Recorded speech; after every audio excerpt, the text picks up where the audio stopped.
किनारों पर काशीनाथ सीख में पनीर के बड़े बड़े टुकड़े सेक रहा था, जिसकी सौंधी खुशबू हवा में तैर रही थी। तभी चंदू हाथ में खाली पतीला पकड़े ढाबे पर आता है। समधी जी, बारातियों का स्वागत इस लजीज पनीर टिक्के से होगा। बेटी की विदाई में कोई कमी नहीं होनी चाहिए। तभी उसके पीछे से आए अंगारे लाल ने चंदू के सिर पर एक जोरदार चपेट जड़ दिया। अबे साले, खाता उधर का है और गाता इधर का।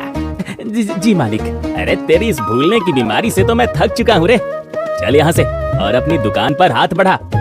अंगारे लाल चंदू को पकड़कर अपने ढाबे पर ले जाता है और कुछ ही देर में एक पति पत्नी गाड़ी से उतरकर उसके ढाबे की तरफ आते हैं। आइए आइए भैया, एकदम सही जगह पधारे हैं। बैठिए, क्या सेवा करें आपकी? ओ भैया, जरा ये बताना कि यही क्या वो मशहूर पनीर टिक्का वाला ढाबा है? मैंने तुझको प्यार किया, तेरे बाप ने मुझको पीटा। तन की शक्ति, मन की शक्ति, बॉर्नवीटा। चुप कर, ये तो पागल है भैया। आप यही खाकर देखिए, उससे लाख गुना अच्छा स्वाद मिलेगा यहाँ। भाग्यवान, धूप बहुत तेज है, अभी कहाँ उस पार जाओगी? यहीं खा लेते हैं। देखो, अगर तुमने मुझे पनीर टिक्का नहीं खिलाया ना, तो मैं मायके चली जाऊंगी। सिर्फ कहती ही हो, जाती तो हो नहीं। क्या कहा? कुछ नहीं बाबा, अब हम सामने वाले ढाबे पर ही चलते हैं। और दोनों मुड़कर काशीनाथ के ढाबे की तरफ चले जाते हैं। भैया, जल्दी से 2 प्लेट पनीर टिक्का लगा दो। बस 5 मिनट। अब आइए, बैठिए ना। और अपने ढाबे पर खड़ा अंगारे लाल ये देख गुस्से में जल भुन जाता है। अरे मेरी तो किस्मत ही फूटी है। वो अपने ढाबे पर सिर्फ टिक्का बनाता है और मैंने यहाँ आइटम की लाइन लगा दी है, फिर भी कोई मक्खी यहाँ नहीं भिनभिनाती। ऐसा क्यों है बे चंटू? देखिए, भगवान का दिया सब कुछ है, दौलत है, शोहरत है। अबे किस महामूर्ख ने तेरा नाम चंटू रख दिया, झंडू कहीं का। दोपहर में काशीनाथ के ढाबे पर एक आदमी फटे पुराने कपड़ों में आता है। बाबूजी, हाँ, तुम्हारे लिए भी एक प्लेट लगा दूं? नहीं बाबूजी, मुझे दया की नहीं, काम की जरूरत है। आप कोई भी काम करवा लीजिए, बर्तन धोना, खाना सब आता है मुझे। सच कहूँ तो भाई, भगवान ने तुम्हें ठीक समय पर भेजा है। मुझे भी काफी समय से एक मददगार की सख्त जरूरत थी। सच, आप मुझे काम पर रख रहे हैं? हाँ भाई, बिल्कुल रख रहा हूँ। वैसे क्या नाम है तुम्हारा? सतरंगी नाम है मेरा।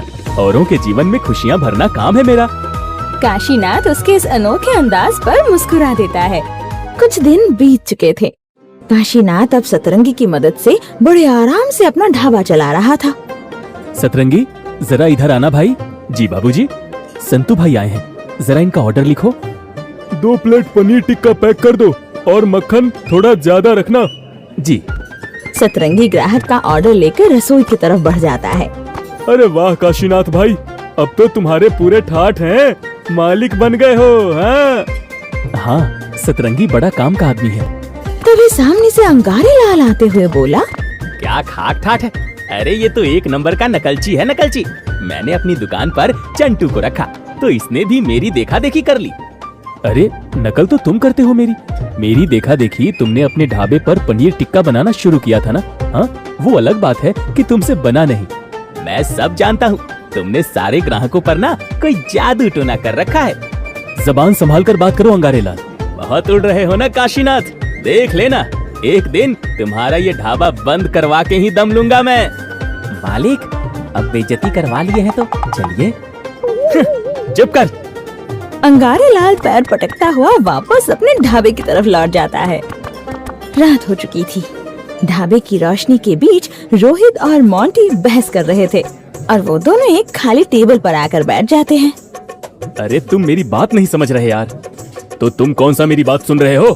तुम्हारी बात ही गलत है तो मैं क्यों सुनूं? अरे ढंग की बात तो करना सीखो पहले। छोड़ो यार, इस बारे में बाद में बात करेंगे, पहले कुछ खा लेते हैं। भैया 2 प्लेट पनीर टिक्का लगाना। काशीनाथ अंदर रसोई की तरफ आवाज लगाता है। सतरंगी, ओ सतरंगी, कहाँ रह गया भाई? जब अंदर से कोई आवाज नहीं आती तो काशीनाथ खुद रसोई के अंदर चला जाता है। अरे तुम्हें कब से आवाज दे रहा हूँ, सुन क्यों नहीं रहे? अरे माफ करना बाबूजी, ध्यान नहीं दिया। बाहर 2 ग्राहक आए हैं, उनके लिए जल्दी से 2 प्लेट स्पेशल पनीर टिक्का लगाओ। जी बाबूजी, अभी तैयारी करता हूँ। काशीनाथ वापस बाहर आता है। तभी रोहित टेबल पर हाथ रखता है तो उसकी हथेली में हल्की सी धूल लग जाती है। अरे ओ ढाबे वाले, कैसा गंदा ढाबा है तुम्हारा? थोड़ी भी साफ सफाई नहीं रख सकते क्या? भैया, साफ सफाई तो यहाँ सुबह शाम होती है, पर क्या करें, गाड़ियों के आने जाने से थोड़ी बहुत धूल उड़कर आ ही जाती है।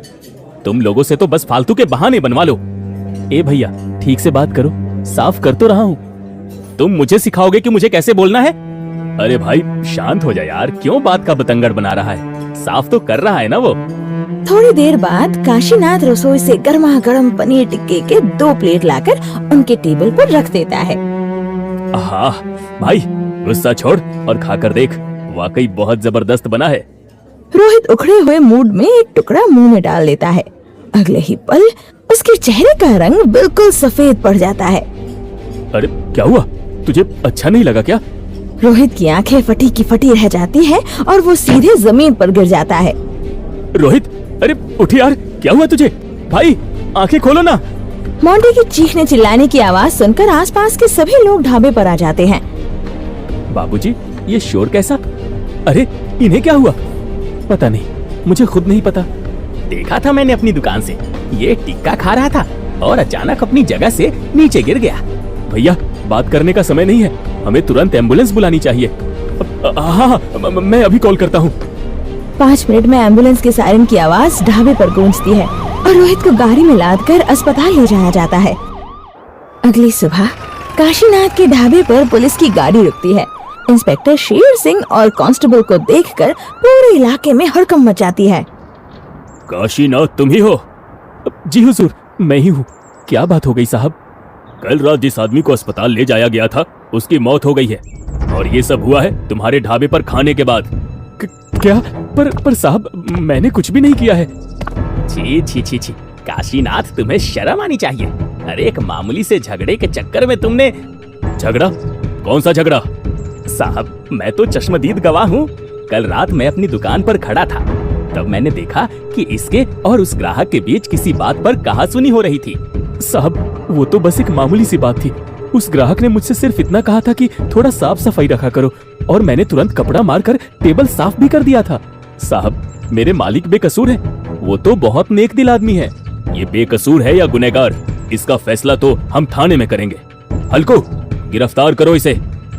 कांस्टेबल काशीनाथ का हाथ पकड़कर पुलिस जीप में डाल देता है उसे। इस वारदात के बाद अंगारी लाल के ढाबे पर भीड़ बढ़ गई थी।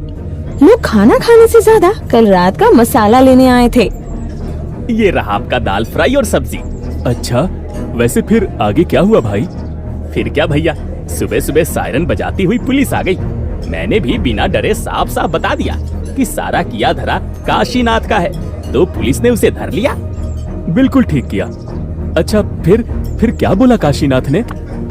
अब उसने कहा कि मुझको राणा जी माफ करना, गलती मारे से हो गई, गुपचुप गुपचुप गुपचुप।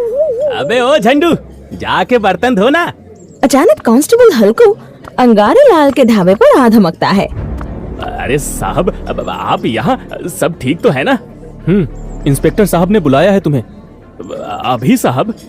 अभी नहीं तो कब? मैं क्या तुमको अपनी बेटी की शादी का न्योता देने आया हूँ? अंगारे लाल का मुंह खुला का खुला रह जाता है। ढाबे के सारे ग्राहक तमाशा देख रहे थे। थाने में अंगारे लाल और काशीनाथ आमने सामने खड़े थे। साहब, मेरा इस मामले से क्या लेना देना? अरे मैं तो बस एक गवाह हूँ। इस मामले में शक के घेरे में तुम भी हो। काशीनाथ ने तुम्हारे खिलाफ गवाही दी है। तूने मुझे फंसा दिया साले। तूने भी तो मुझे फंसाने में कोई कसर नहीं छोड़ी थी। काशीनाथ का कहना है कि तुमने उसे सबके सामने धमकी दी थी कि तुम उसका ढाबा बंद करवा दोगे। तो कहीं ढाबा बंद करवाने के लिए तुमने तो ये चाल नहीं चली। साहब, ये झूठ है। मैं तो एक मच्छर तक नहीं मार सकता। साहब, ये शुरू से मुझसे जलता है। जलता तो तू है मुझसे। कल का आया नौसिखिया, तुझसे पहले से मैं ढाबा चला रहा हूँ। तो कौन सा तीर मार लिया? ग्राहक कहाँ आते हैं तेरे ढाबे पर? दोनों की तू मैं सुनकर सबका सिर चकरा जाता है। बस, अगर एक शब्द और बोला तो दोनों को हवालात में डाल दूंगा। क्या कोई और भी है जिस पर तुम लोगों को शक है? हाँ साहब, कल रात उस आदमी के साथ उसका दोस्त भी तो आया था ना। दोनों कल आपस में बहस करते हुए आ रहे थे। हाँ साहब, मैंने भी उन दोनों को झगड़ा करते हुए देखा था। ठीक है हल्कू, अभी के अभी उस दोस्त को उठा कर लाओ। इंस्पेक्टर का आदेश पाते ही हल्कू बाहर की तरफ दौड़ता है। क्या? मैंने? किस बेवकूफ ने आपको ऐसा बोला सर? ए लड़के, मुझे बेवकूफ मत बोल। और सिर्फ मैंने ही नहीं, इस अंगारे ने भी पुलिस को सब बता दिया है। हाँ तो मैंने कोई झूठ थोड़ी ना बोला है, जो देखा वही तो बताया। क्यों, कल रात नहीं लड़ रहा था तू अपने दोस्त से? हैं? हो सकता है गुस्से में आकर इसी ने। Shut up. हाँ, ये सच है सर कि हमारे बीच बहस हो रही थी, लेकिन वो बहस कोई दुश्मनी की वजह से नहीं थी, बल्कि एक दूसरे की भलाई को लेकर थी। भलाई को लेकर? साफ साफ समझाओ। साहब, हम दोनों एक ही कंपनी में पार्टनर थे। मुझसे ज्यादा पैसा कंपनी में रोहित ने लगाया था, इसलिए मैं चाहता था कि मुनाफे का बड़ा हिस्सा उसे मिले, लेकिन वो अड़ गया था कि हम दोनों दोस्तों में मुनाफा आधा आधा ही बटेगा। वो मेरे और मैं उसके फायदे की बात कर रहा था। अरे वो तो मेरा जिगरी यार था साहब, मैं उसके साथ ऐसा कैसे कर सकता हूँ?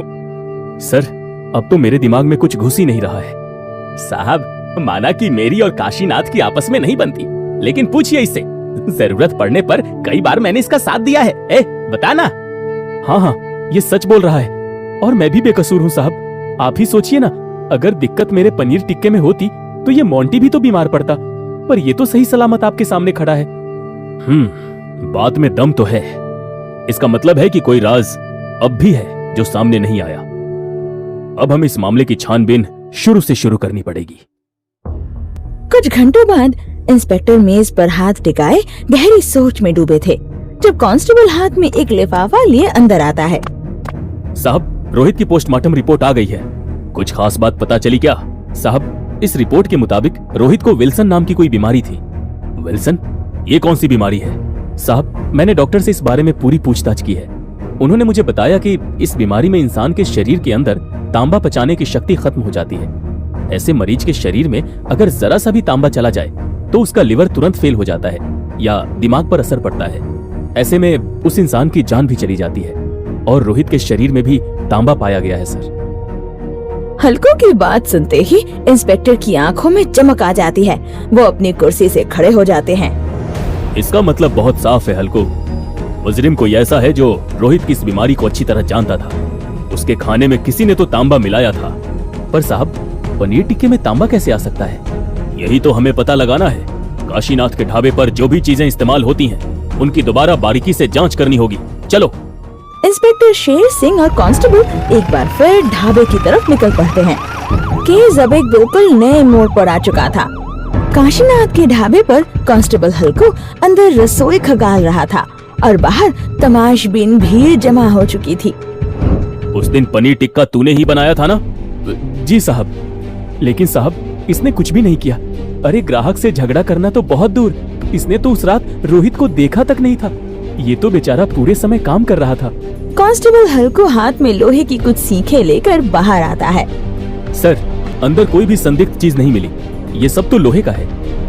आखिर ऐसी कौन सी चीज है ढाबे पर जिसमें तांबा होता है? तभी चंदू उत्साह में कूदते हुए बोला, अरे साहब, वो चूल्हा साफ करने वाला जो तार होता है ना, वो तांबे का ही तो होता है। चंदू की बात सुनते ही इंस्पेक्टर के दिमाग की बत्ती जल जाती है। हाँ, बिल्कुल ठीक बोल रहा है ये। काशीनाथ, अपना वो चूल्हा साफ करने वाला तार लेकर आओ। अरे साहब, वही तो कब से ढूंढ रहे हैं, मिल ही नहीं रहा। इस सब के बीच सतरंगी के चेहरे का रंग पूरी तरह से उड़ चुका था। इंस्पेक्टर की पैनी नजर उसकी घबराहट को ताड़ लेती है। अब तुम सीधे सीधे सच बताओगे या मैं अपने तरीके से पूछूं? सतरंगी से कोई जवाब न पाकर इंस्पेक्टर एक करारा तमाचा सतरंगी के गाल पर जड़ देता है। अभी सिर्फ ट्रेलर दिया है, अगर जल्दी जवाब नहीं दिया तो पिक्चर भी दिखाऊंगा। नहीं नहीं, गलती हो गई साहब, मुझे माफ कर दीजिए। हाँ, मैंने ही उसे मारा है।